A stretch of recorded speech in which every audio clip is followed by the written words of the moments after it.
Это история о беременной кошке, которую бывшие хозяева принесли в клинику с просьбой усыпить ее.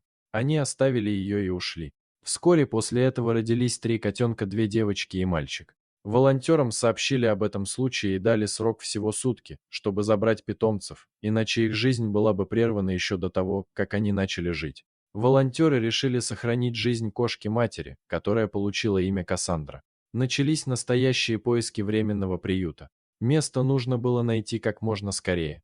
Вскоре был найден подходящий временный приют, и питомцы были перевезены туда. Кассандра, мама-кошка, оказалась очень умной. Она понимала, что они живут в доме на птичьих правах, и старалась не доставлять временным хозяевам лишних хлопот.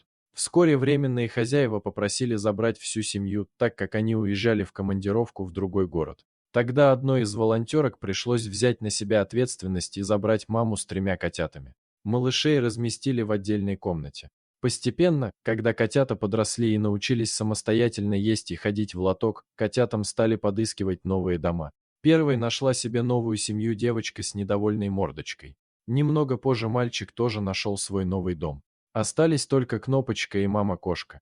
Кошечку Кассандру стерилизовали и начали искать для нее новую семью. Но прошло довольно много времени, около 8 месяцев, и кандидатов было не так много. Более того, те, кто проявлял интерес, не устраивали волонтеров то недостаток выгула, то проблемы с ребенком, то еще что-то. Однако, в один прекрасный день на улице Кассандры случился настоящий праздник. Ей удалось найти новую семью, готовую принять ее в свой дом. Она переехала туда и стала частью этой замечательной семьи.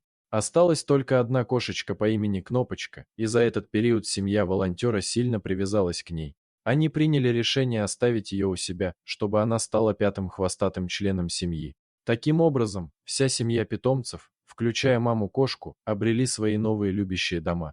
Их история стала примером того, как люди смогли спасти этих беззащитных созданий и дать им шанс на новую жизнь. Благодаря волонтерам и заботливым людям, эти котята получили возможность расти и радовать своих новых владельцев своими игривыми прыжками и мурлыканьем. Дорогие зрители, если вам понравилась эта история, обязательно поставьте палец вверх и поделитесь этим рассказом со своими друзьями. Если вы впервые на этом канале и еще не подписаны на него, рекомендую подписаться прямо сейчас, чтобы не пропустить очередную захватывающую историю.